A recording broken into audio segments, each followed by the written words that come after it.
Hello, I'm Lieza. If I haven't met you yet, I get to serve here as our spiritual formations director, which is fun and tiring, y'all. It's a little bit of both. But that's life with Jesus, right, sometimes. So I get to share today a little bit about something that I thought was going to go in one direction, as it often does. Jesus goes, all right, and this way.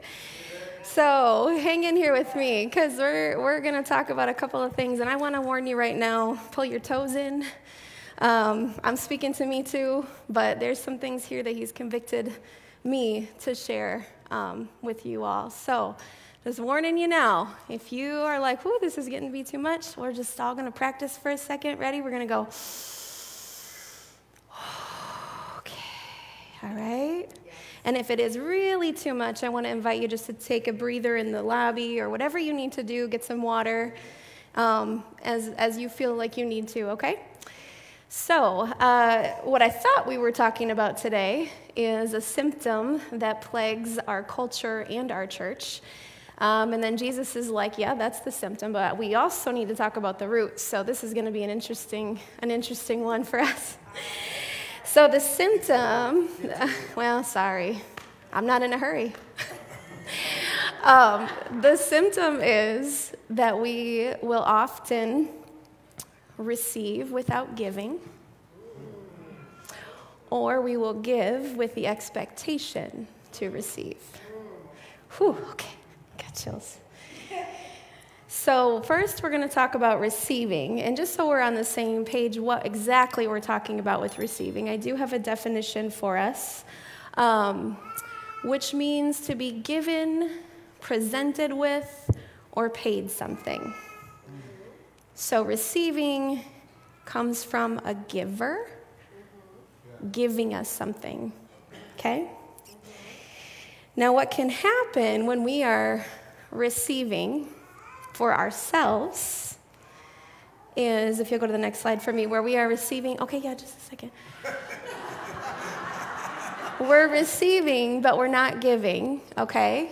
So what happens is we'll start to do I need to feed myself. How can I receive? How can I receive? What if I miss out on something? Oh, they're doing that over there? I got to go to that, right? Because that's going to fill me up. Okay. But then I'm going to miss out on this. Like if I go to that prayer meeting, then I can't go to that group thing. And then, but then my friend's having a dinner and I need to go to their house. And then we will just continue to want more, right? We start to feed ourselves and we need to receive and we need to receive and we need to receive and we need to receive. And guess what that's called, y'all? Consuming. Okay? Consuming means, from the Latin, altogether take up. So, toilet paper and eggs, anybody? Okay? Right? So what we're doing is we are trying to feed ourselves and receive more and focus on what else we need. And meanwhile, there is somebody behind us. Okay, hold on, I'm still not done. I gotta go to my prayer meeting. And there's somebody back here. There's somebody right on your shoulder. Who's waiting? Waiting for us to look up from our plates. Right? Okay? So what we're supposed to do is receive. And from this place of fullness, come out and give. And we come back and we receive, right?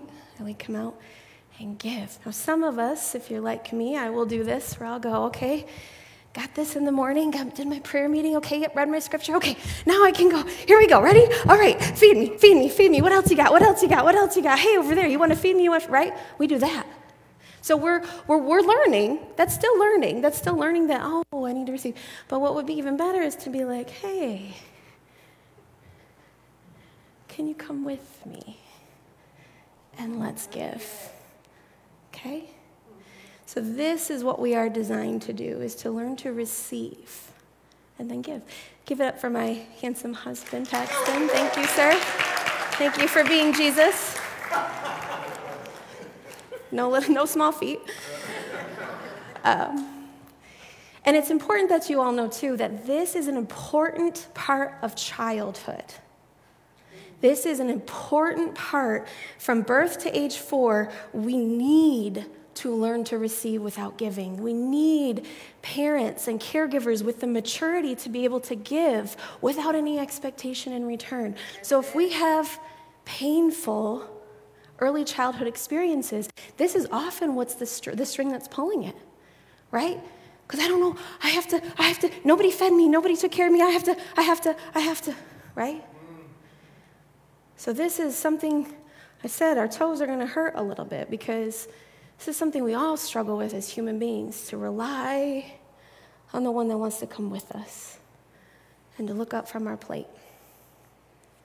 And then the second part of this is the giving. So again, to define giving, this is to freely transfer the possession of something to someone, to hand it over freely. No strings attached, no expectation in response. It is not a gift if there's an expectation of reciprocity, okay? Jesus did not come down here and say, now you all owe me everything. That's not giving. That's not giving. So if we are giving and we expect somebody to receive and give back to us, we are always looking for, well, I gave you this, where's mine? Well, I did that for you, where's mine? Well, I brought you a meal, where's mine? You never ask how I'm doing, right? And we do this from a place of pain because I need to know that I matter. I need to know that I'm cared for. I need to know that somebody sees me and they can see me if I'm giving them stuff, if they know that they matter. But, I want you to fill that hole. I want you to fill me, not that guy. And it really is another form of consuming, right? Because I'm trying to get what I need from you as the recipient of my gift. So this is obviously going to create resentment. This is obviously going to cause difficulty in relationships. And for a lot of us, we end relationships over something like this, where I didn't get my needs met. You didn't give what I needed you to give. And we walk away. The other hard part to spot with this is that generally those of us who do this are the greatest workers in an organization. Any hole you got. Okay, here I am. Okay, it's me. Okay, I'll do it. Everyone needs me. Everyone needs me. Yes. Until they don't. Right? Until they don't. Until they don't. So we would call this it's a form of pseudo-maturity. Like we would look at that person, we say, they're so mature, they can give, they can do everything. It's not really the way it's supposed to be given. Okay? Again, we're filling ourselves up to receive. So I thought, okay, Jesus, this is a great sermon. Here we go. We're done. Let's talk about receiving and giving. Goes, hold on a second. What's behind all that? I don't want to talk about that. Can you go to the next slide for me?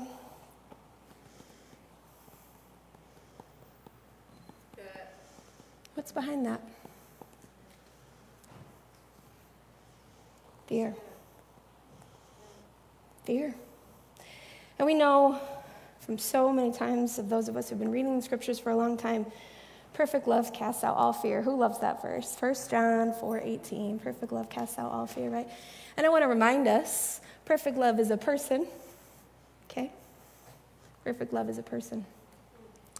But also, I used to think, it's love, and then, there's truth, which is the other side of that coin. I used to think it was two sides of the same coin, and then Jesus was like, actually, I am both and. You cannot have one without the other. My love is the source of truth, and my truth is what helps you understand my love. So, while love, yes, is what casts out fear, perfect love, so is trust. Yes. Truth.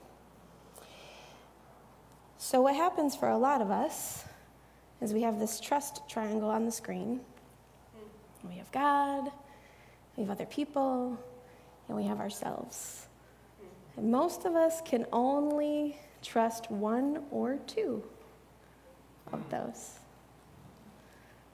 God is safe. God is so easy to run to. God is so easy for me to come and be with. But people, no. Y'all are too much. You're too crazy out here. I can't. You're not predictable. I don't know what to do with you. I can't. Or, people are safe. Oh, my friend is such a great, she can pray over me. And I'm just, you're so safe. I just want to be with you all the time because you just fill me up. You make me feel so good, Pastor.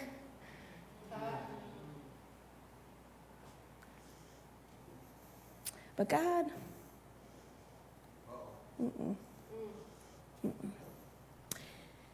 And most of us don't even realize that sometimes what prevents us from trusting any of these three is our anger.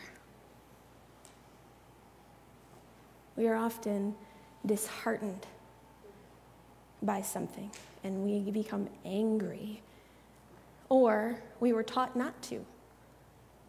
I was taught the world is not safe. People are not to be trusted. There are dangerous people out there, and a lot of it came from just my own family of origin. People can't be trusted. It's got to be on me. I got to take care of me, and I gotta get what I need. I got to do what I need to do. I got to be out here. Stop hustling for your worthiness. Stop and rest. Jesus has told me over and over again, I would rather have you come close and swear at me, which I'm sorry, what now? He said, not curse. There's a difference, okay? There's a difference between cursing and swearing. Let's just be real. He's like, I'd rather have you come close and say all those things you need to say, get all of that out, put it on me. That's what I went to the cross for. Than to turn around and walk away. He would rather have us get close with our anger, with our sadness, with our disappointment, with our shame, with our disgust, with our despair, everything we can think of, than to turn around and walk the other way.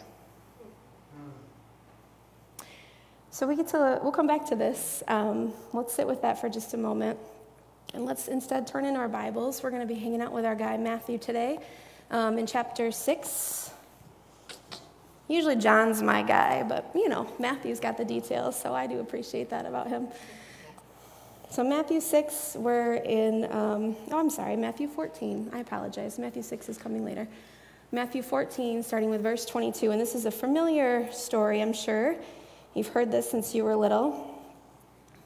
Just to give you some context, Jesus has just fed the 5,000. So he's just done his fish and loaves miracle. Probably pretty tired. And immediately, right after he's done, tells the disciples, hey, go get in that boat, and I want you to go to the other side, and I'll take care of dismissing everyone. And after he had dismissed the crowds, he went up on the mountain by himself to pray. So what is Jesus doing right here? Receiving. See it? You guys got it. Gold star for the front row. Receiving. And when evening came, he was there alone. But the boat by this time was a long way from the land, beaten by the waves, for the wind was against them. And in the fourth watch of the night, he came to them walking on the sea. This would be about between 3 and 6 a.m. How many of y'all know that Jesus talks between 3 and 6 a.m.? Amen. That's God's hour. Yes, that part. And it's interesting because in the other two Gospels that share this story, I want to say it's John and Mark, so forgive me if I'm mistaking that, but in John and Mark 6, they share this story. And I forget which one it is, but one of them says, and Jesus had intended to actually walk past them. So that was funny to me that he's like, oh, okay, you guys got this. I'll see you on the other side. But when the disciples saw him walking on the sea, they were terrified and said, it is a ghost. And they cried out in fear. But immediately Jesus spoke to them, saying, "Take heart, it is I. Do not be afraid." And Peter answered him, "Lord, if it is you, command me to come out to you on the water." So Jesus said, "All right, Peter, you got something to prove? Come on." I think that was Peter's personality, y'all. Yeah. And I think that was why maybe, Mark and John didn't put that in there, because we're not about to embarrass our boy any further by sharing that part of the story. So Peter got out of the boat and walked on the water and came to Jesus. But when he saw the wind, he was afraid, and beginning to sink, he cried out, "Lord, save me." We have a little joke in our staff. When we don't know what to say, "Lord Jesus, help us." Here it is. Jesus immediately reached out his hand and took hold of him, saying, "You of little faith, why did you doubt?" And when they got in the boat, the wind ceased. And those in the boat worshiped him, saying, "Truly you are the Son of God." A couple things for context here, just to add a little more color to the story. I don't know if you know this, but the Sea of Galilee was quite significant because the Israelites, as desert dwellers, were not good swimmers. So the sea to them was really more like a lake, but it represented the vastness of God's creation. And when a lot of the writers would talk about things like the Leviathan or the bottomless pit, this is actually what they're referring to as the Sea of Galilee. So this is a physical location in their minds. And when Jesus is walking on the water and calming the waves, it's more than just the natural elements obeying him and his authority as God. He's literally walking across the pit of hell.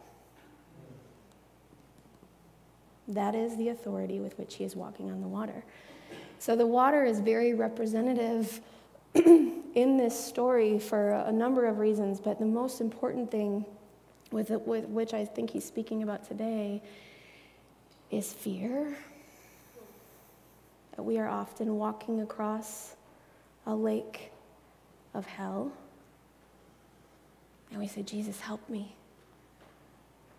We're like, "Okay, Jesus, can we go out on this water? Can we come out here with you?" He's like, "Yeah, come on, let's go." And we get out there and we go, "Oh, never mind." And he goes, No. Hold on a second.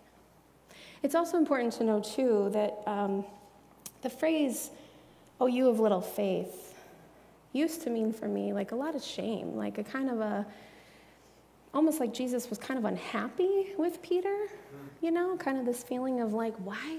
Like, you know me so well, why are you doubting? Almost that look of kind of maybe disgust a little bit, if for lack of a better word, but just kind of maybe disappointment's a better one for that, not as strong of a word. So Jesus we kind of, at least I infer that he's like disappointed with us. Like, I'm disappointed. Like, you had faith. Why did you doubt me? So I researched just exactly what this phrasing means in Aramaic, and the word little in Aramaic is ziora, and it really is more of like the idea of someone who's young and inexperienced, almost kind of like an apprentice. So somebody who's learning a skill, but has not quite achieved the mastery of it yet. And then the word why, when he says, "Why did you doubt?" the Aramaic word lamana can mean why, but also can mean but. In other words, you have young and experienced faith, and you walked on water. How great is that? But then you let fear cause you to doubt. And doesn't that feel more like Jesus? Like that, I hope you can feel this with me. It feels like him to say, "Peter, you were doing so good. You were doing so good." And then you let doubt come in. And it's important for us to know that faith, this little faith phrase, "you of little faith," actually shows up somewhere else that Peter would have heard. So this is where we're going to flip over to Matthew 6. And this, if you're familiar with the Beatitudes, is the Sermon on the Mount. So Peter's likely involved, I would think, at the event this day. And Jesus is stepping on our toes again about being anxious.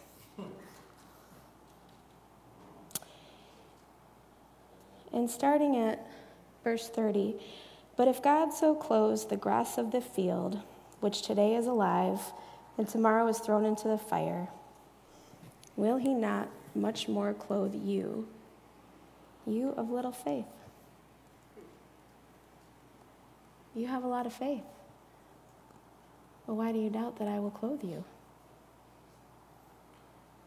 Therefore, do not be anxious, saying, what shall we eat, or what shall we drink, or what shall we wear? For the Gentiles, or in our translation for today, our culture, seek after all these things. Eggs and toilet paper. And your Heavenly Father knows you need them. Jesus knows you need toilet paper. What's more, not only does he know it, he actually cares. Okay? Like, that's what blows my mind, is it's not that this magnificent, amazing, 3-in-1 God came. There's so many wonderful things, but the fact that he cares if you have clothes and toilet paper and eggs and food on the table, he knows all that. And then he looks at you going, y'all, why are you doubting me? Do you not see? Can you not see what I've done for you? But seek first the kingdom of God and his righteousness, and all these things will be added to you. Yeah. Therefore, do not be anxious about tomorrow. Yeah. Tomorrow will worry about itself. Yeah. I like the phrasing, each day has enough trouble of its own. I like it that way. Yep, each day has enough trouble of its own.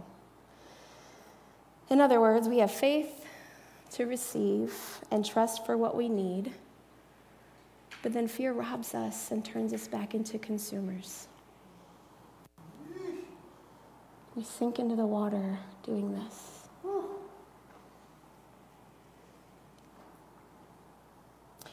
The problem with faith, if you want to call it a problem, I think it's a problem, is it only exists in the present. We can't store it up like a bank account. I can't put a deposit of faith in an account and then go, oh, I wonder if that'll work today. Not really. I would like to ask Jesus that question. How could I have stored up faith?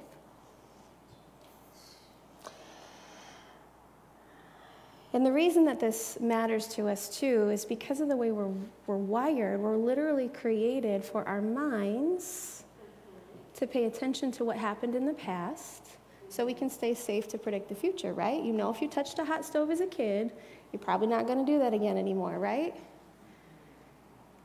But the mind, when it's allowed to, is also what will take us off into the water and then go, wait a second, where are we? Can't do this.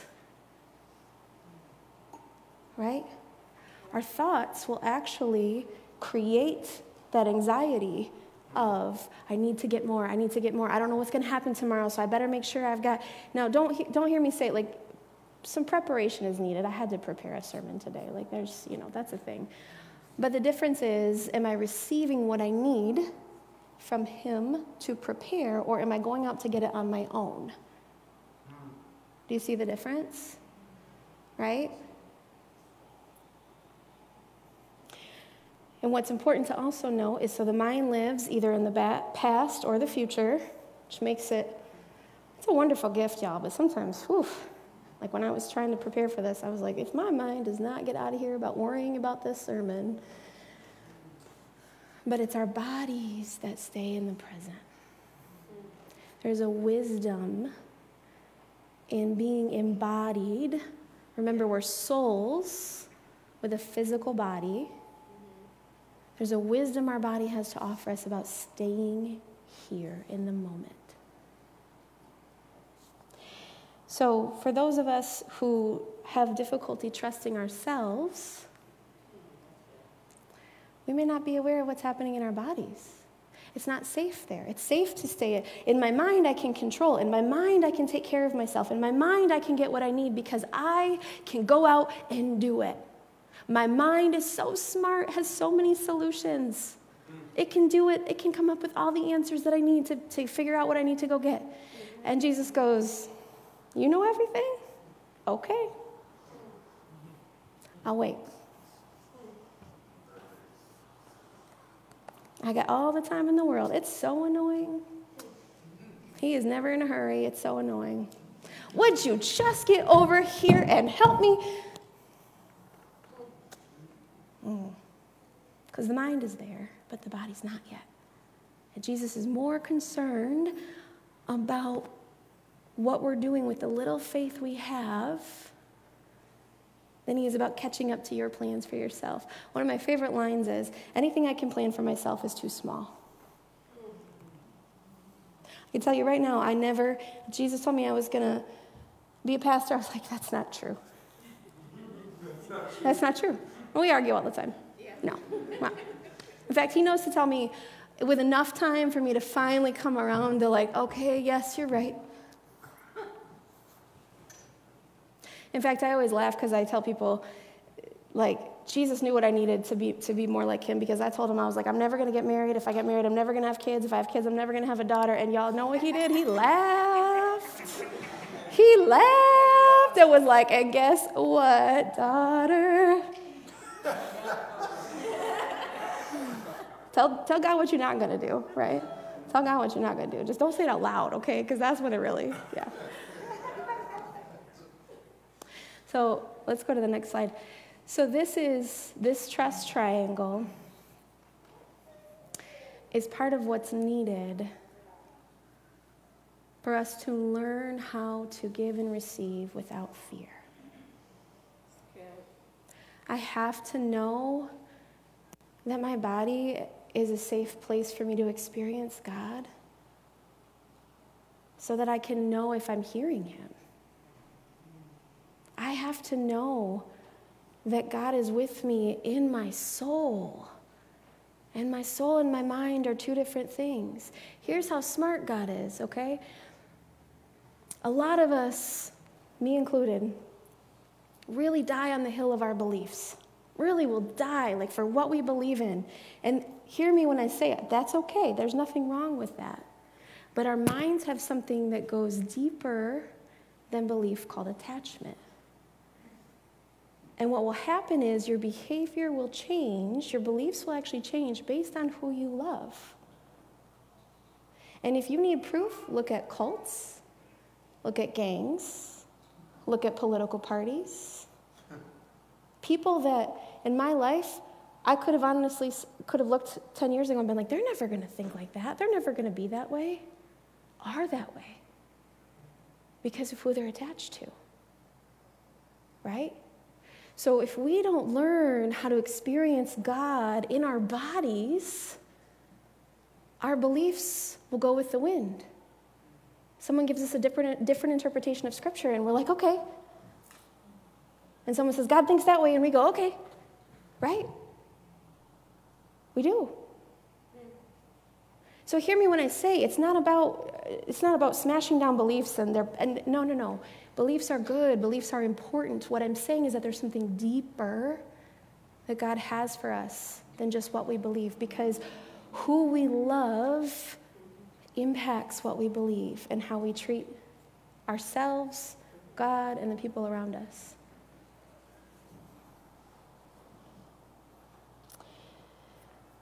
So what I want to challenge us with today is to look at the triangle. Just kind of sit for a minute. See which one or two maybe are really hard.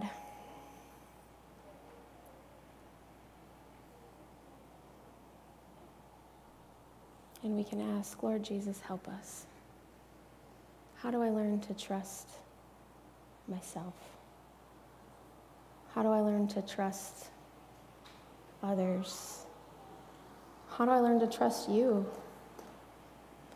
Maybe that looks like getting really mad at him for a while or crying for a while to release some of that with him. And what's important for us to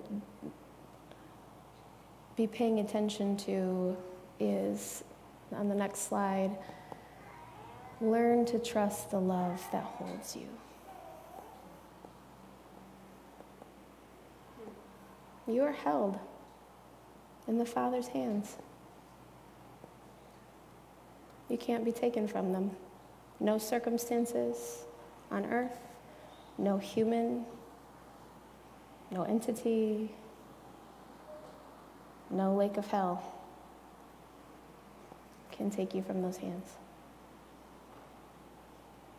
But how often do we pay attention to staying in the moment of faith to be able to trust? And our brains are very powerful. They'll tell us, get out of here. Bad, scary, danger, danger, Will Robinson, go, run. Like Peter's did. The waves are coming. Oh, the wind, the waves. His brain was like, get back in the boat. Right? And Jesus goes, you have faith. You have it. You know me. Don't let fear rob you of it. Stay with me. So our reflection and action for today, we're going to talk about this for a few minutes, and then we're actually going to get to do a little practical application. The first, and this is a chronological list, I want to say that first and foremost. The first thing we need to know is, where do we belong?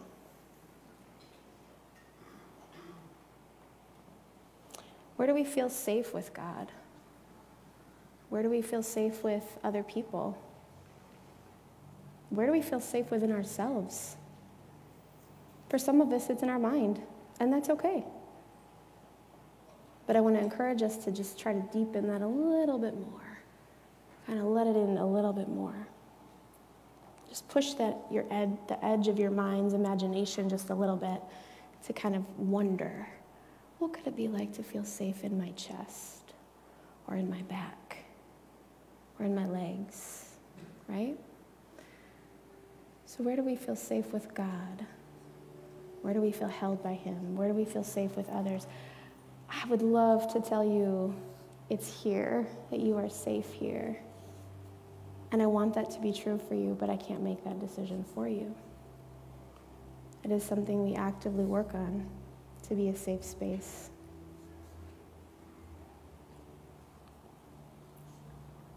And then the second part has to do with receiving. We have to learn to receive before we can give. Cannot give off of an empty plate. We also can't put the food on the plate ourselves. We have to trust the giver, which is hard.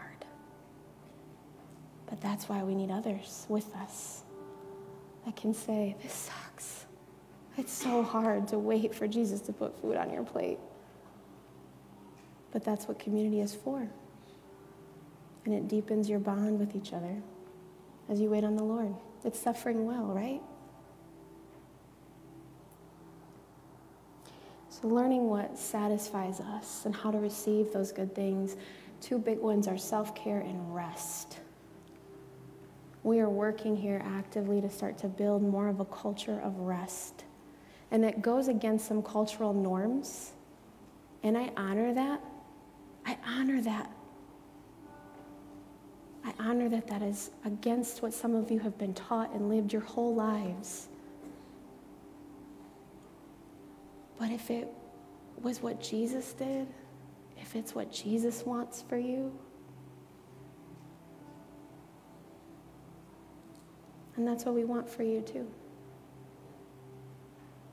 You get to come here and rest and fill yourselves up. So please learn what you need to satisfy your soul, what fills your heart and your mind and your soul with good things. And if you don't know, come and ask. Any one of us would love to be with you while you process that. Okay? And last but not least, once we have feel the safety of belonging, and once we have learned how to hug Jesus and take him with us on the water, now we get to give. Now we get to pour out all of that we have. As he tells us, remember, we're not running around There's a hole here, let me fill it. There's a hole there, let me fill it. We're not doing that. And I just want to say right now, if it's something you do, we might lovingly ask, hey, I noticed that you're kind of, okay? So this is the part that I was like, okay, Lord, this is, you wanna put this in practice. He said water. He kept saying water to me, and I'm like, does that mean we're having a baptism? He said, no, we're gonna do a feet washing. So for those of us who need to learn how to give, because we've been receiving for a long time, we've been filling ourselves up, right? We've been walking around taking care of ourselves, and we've been really like head down kind of in our plate, sort of. Those of us who have been doing that for a while, you might feel a prick in your heart to come and be the one to wash feet. You might be the giver. And for those of us who have been running around, and I'm giving to you, and I'm giving to you, and I'm giving to you, and I'm giving to you, and we're just kind of deflated, I want to invite you to come up and have your feet washed. I want you to receive this gift that Jesus wants to give you. And also during this time, we will be doing communion. So it's going to be a little different than how we traditionally do it, where you'll still be dismissed by row to come up, but we're not going to take it all at the same time. This is a space for you to really do the work you need with the Lord in regards to what part of this, giving and receiving, he wants you to partake in, okay?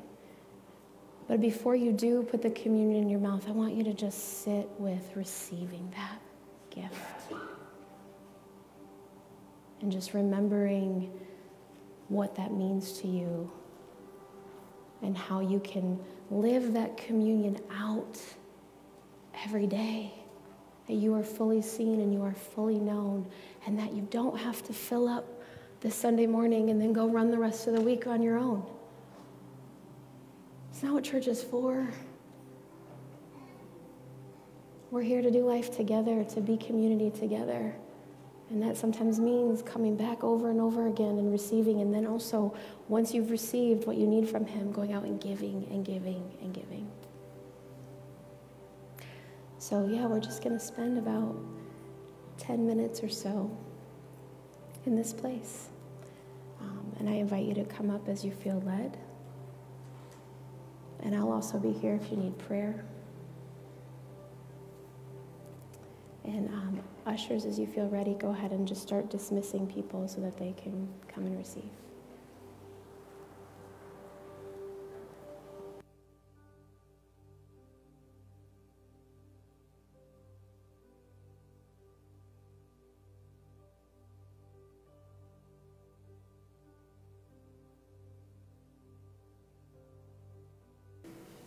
But there are no words to express our gratitude.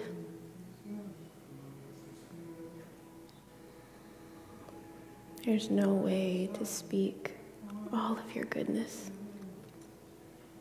and how much you love us. Lord Jesus, help us to believe that to be true. Help us to receive that not only in our minds, but in our hearts, in our souls, and in our bodies.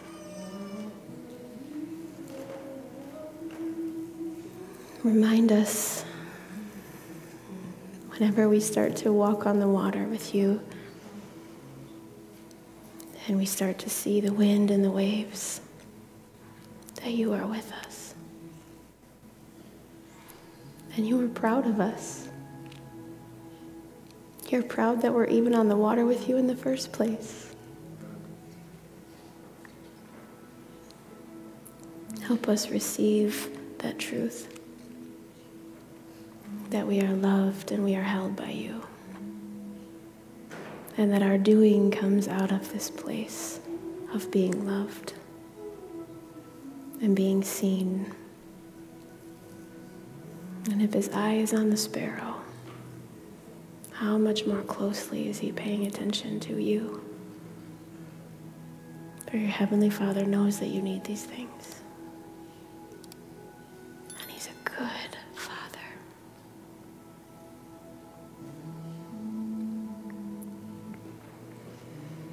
In your name we pray. Amen.